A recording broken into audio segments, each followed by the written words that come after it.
Tandi TV Podcast, powered by India's #1 gold buying company, Attica Gold Company. Operation Sindoor நம்ம யாராலையுமே மறக்க முடியாத ஒரு பேரா இப்போ மாறி இருக்கு. இந்த ஆப்ரேஷன் சிந்தூர் தான் இப்போ 1971 போரில் பாகிஸ்தான் குண்டுவீச்சில் சேதமடைஞ்ச இந்திய விமானப்படை தளத்தை 300 பெண்கள் சேர்ந்து கட்டி எழுப்பிய கதையை மறுபடியும் பேச வச்சிருக்கு. போரில் புஜ் பெண்கள் பாகிஸ்தானை தோற்கடிச்சாங்கன்னு பிரதமர் நரேந்திர மோடி அவங்கள வெகுவா நெகிழ்ந்து பாராட்டியிருக்காரு. 1971 போரில் குஜராத் மாநிலம் புஜ் விமானப்படை தளத்தில் என்ன நடந்துச்சு, இந்திய விமானப்படைக்கு வலு சேர்க்க 300 பெண்கள் என்ன செஞ்சாங்கன்ற வரலாற்றை தான் இந்த தொகுப்பில் நாம் திரும்பி பார்க்க இருக்கிறோம். வணக்கம், இது தந்தையின் பாட்காஸ்ட். வழங்குவதற்காக நான் பார்த்திபன் சின்னசாமி. சமீபத்தில் குஜராத் மாநிலம் புஜ் நகருக்கு போயிருந்த பிரதமர் நரேந்திர மோடி மாதாப்பூர் கிராமத்தைச் சேர்ந்த சில வயதான பெண்களை சந்தித்து பேசியிருந்தார். அரசு நிகழ்ச்சியில் மூவர்ண கொடி நிற பார்டரை கொண்ட புடவையை அணிஞ்சு மேடைக்கு வந்த அந்த வயதான பெண்கள் பிரதமர் நரேந்திர மோடிக்கு ஆசீர்வாதம் கொடுத்தாங்க. பிரதமர் நரேந்திர மோடி பேசும்போது இந்த பெண்கள் எல்லாருமே 1971 போரில் பாகிஸ்தானை தோற்கடிச்சவங்கன்னு நெகிழ்ச்சியோடு அவங்களோட தைரியத்தை பாராட்டி பேசியிருந்தார். ஒரு மோசமான சூழ்நிலையில் இந்திய விமானப்படை தளத்தை மீட்டெடுத்ததில் முக்கிய பங்கு வகித்தவர்கள் இவங்க. இன்னும் பாகிஸ்தானோட இடைவிடாத குண்டு வெடிப்புகளுக்கு மத்தியிலையும் புஜ் பெண்கள் 72 மணி நேரத்துக்குள்ள இந்திய விமானப்படை தளத்தை மீண்டும் கட்டி எழுப்பியதாகவும் உணர்ச்சி பூர்வமாக அந்த வரலாற்றை நினைவு கூறியிருந்தார் பிரதமர் நரேந்திர மோடி.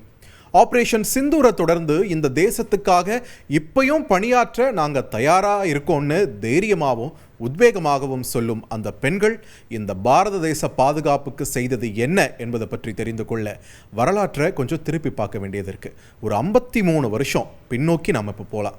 1971 மேற்கு பாகிஸ்தான் இராணுவ அடக்குமுறையால் கிழக்கு பாகிஸ்தானில் சுதந்திர வேட்கை பற்றி எறிந்தது. கிழக்கு பாகிஸ்தான்னா இன்னைக்கு அதுதான் வங்கதேசம்.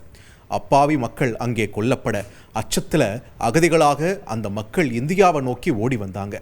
வங்கதேச விடுதலை போராட்டத்துக்கு இந்திரா காந்தி அரசாங்கம் ஆதரவும் தெரிவித்தது.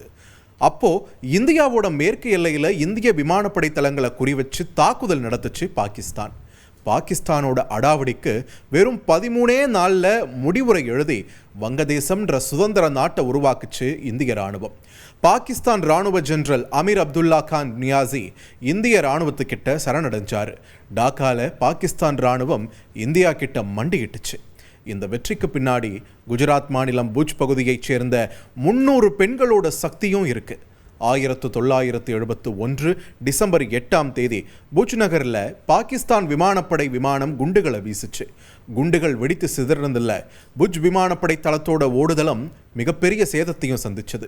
இந்தியா பாகிஸ்தான் போர் தொடங்கிய வேளை போர் விமானங்கள் புஜ் விமானப்படை தளத்திலிருந்து புறப்பட முடியாத ஒரு சூழல் ஏற்பட்டுச்சு. முழுநேர போர் நடக்க இந்திய இராணுவம் பாகிஸ்தானுக்கு பதிலடி கொடுக்கறதுல தீவிரமாக இருக்க விமானப்படை தளத்தை சரி செய்ய ஆட்கள் பற்றாக்குறை நிலவி இருக்கு. அப்போதான் விமானப்படை தளத்தோட ஓடுதளத்தை சரி செய்ய முன்வந்தாங்க மாதாப்பூர் கிராமத்தைச் சேர்ந்த இந்த பெண்கள். கிராமத்தைச் சேர்ந்த தாய்மார்கள், சகோதரிகள், கணவரை இழந்த பெண்கள்னு எல்லாரும் தேசத்தை காப்பது தான் முதல் கடமைன்னு களத்தில் இறங்கினாங்க. எப்போ வேணும்னாலும் குண்டு வீசப்படலான்ற ஒரு பயம் சூழ்ந்திருந்த அந்த தருணத்தில் மேலே போர் விமானங்கள் நிழலில் அச்சமே இல்லாமல் ஓடுதளத்தை சரி செய்கிற பணியை மேற்கொண்டாங்க அந்த பெண்கள். இவங்க எல்லாருமே சாதாரண குடிமக்கள் தான். இவங்களுக்கு ஒரு விமானப்படை ஓடுதளத்தை சரி செய்ய எந்த பயிற்சியும் கிடையாது. தற்காப்பு தொடர்பான எந்த ஒரு படிநிலையையும் அவங்க தெரிஞ்சு வச்சிருக்கல. ஆனாலும் இந்த தேசம் மீதான பற்று அவங்கள எல்லாத்துலேயும் கை தேர்ந்தவங்களாக உருவாக்குச்சு. காலையிலிருந்து ராத்திரி வரைக்கும் அவங்களுடைய அயராத பணியால் புஜ் விமானப்படை தளத்தோட ஓடுதளம் சீராக தொடங்குச்சு. ராத்திரி கார் இருளை கிழித்து கொண்டு ஜெட் விமானங்கள் பறக்கும் எல்லை பகுதியில் எந்தவித பயமும் இல்லாமல் அவங்க ஓடுதளத்தை சரி செய்கிறதுல மட்டுமே தீவிரமாக இருந்தாங்க.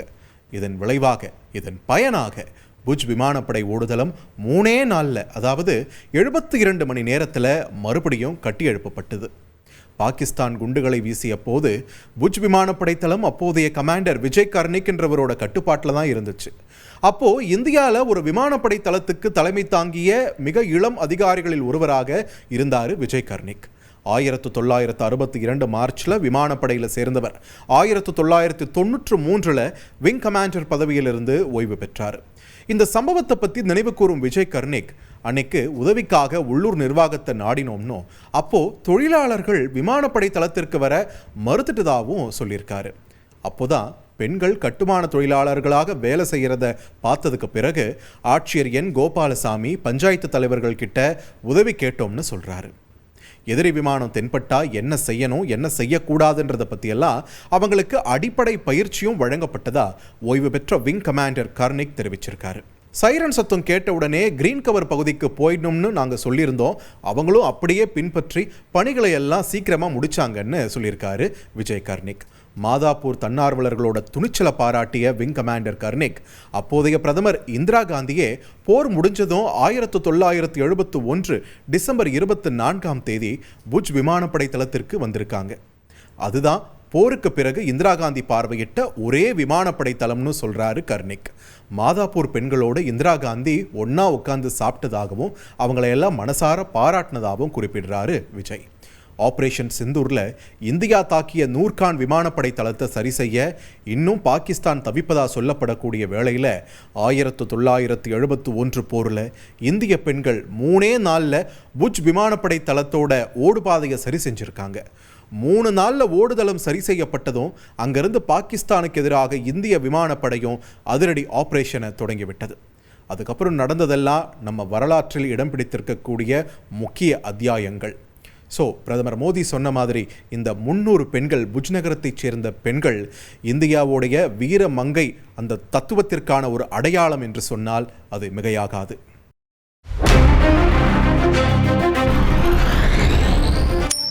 தந்தி TV podcast powered by India's number 1 gold buying company Attica gold company. அதிமுக்கிய விவரங்களை அனைவருக்கும் புரிய வைக்கும் பாட்காஸ்ட். தவிர்க்க முடியாத முதல் மக்கள் வளைகுடா நாடுகள் பிரான்சிஸுக்கு பிரியா சம்பவங்களை தேடி களத்திற்கே உங்களை அழைத்துச் செல்லும் ஸ்பாட்லைட். அங்க இருக்கக்கூடிய கள விவரங்கள் என்ன? அமலாக்கத்துறை கடந்த 5 வருஷமாவே சார் எனக்கு ரொம்ப பிடிக்கும் அவர் வர்றதுக்காக எங்களுடைய நியாயமான கோரிக்கை. Even at the cost of stopping. பார்வையாளர்களையும் செய்திக்குள் பங்கெடுக்க செய்யும் மக்கள் குரல். 50 ரூபாய் எங்களுக்கு தண்ணிக்கு ஒரு தீர்வே இல்லைங்க 10 வருஷமா. எங்களுக்கு சரியான ஒரு விடிவு கிடைக்கவில்லை. 60,000 ஏக்கருக்கு தான் கேட்கிறோம், பிச்சை கேட்கறாங்க. புத்தம் புதிதாக வித்தியாசமாக ஹெலிகாப்டர்களின் உதவி என்ன படிக்கலான்றதுல பேரண்ட்ஸும் என்கரேஜ் பண்ணணும், ஸ்டூடெண்ட்ஸும் தேர்வு செஞ்சு.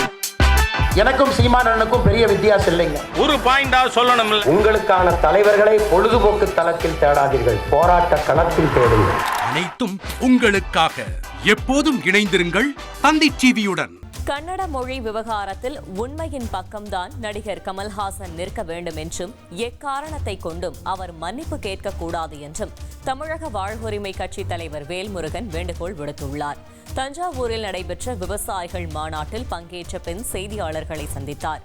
அப்போது பேசிய அவர், கன்னட மொழி விவகாரத்தில் கமல்ஹாசன் மன்னிப்பு கேட்கக்கூடாது என்பதுதான் ஒட்டுமொத்த உலக தமிழர்களின் எதிர்பார்ப்பு என தெரிவித்தார். விழுப்புரம், கடலூர் மாவட்டங்களில் வெளுத்து வாங்கிய கனமழையால் மக்கள் மகிழ்ச்சி அடைந்தனர். விழுப்புரம், கடலூர் மாவட்டங்களின் பல்வேறு பகுதிகளில் கடந்த 2 நாட்களாக வெயில் வாட்டி வதைத்து வந்த நிலையில் பொதுமக்கள் கடும் சிரமத்திற்கு ஆளாகி இருந்தனர். இந்நிலையில் 2 மாவட்டங்களிலும் இரவு நேரம் பெய்த கனமழை காரணமாக வெப்பம் சற்று தணிந்து இதமான சூழல் நிலவியது. இரவு நேரத்தில் பெய்த திடீர் மழையால் பொதுமக்களின் இயல்பு வாழ்க்கை பாதிக்கப்பட்டது. எனினும் விவசாயிகள் மகிழ்ச்சி அடைந்தனர்.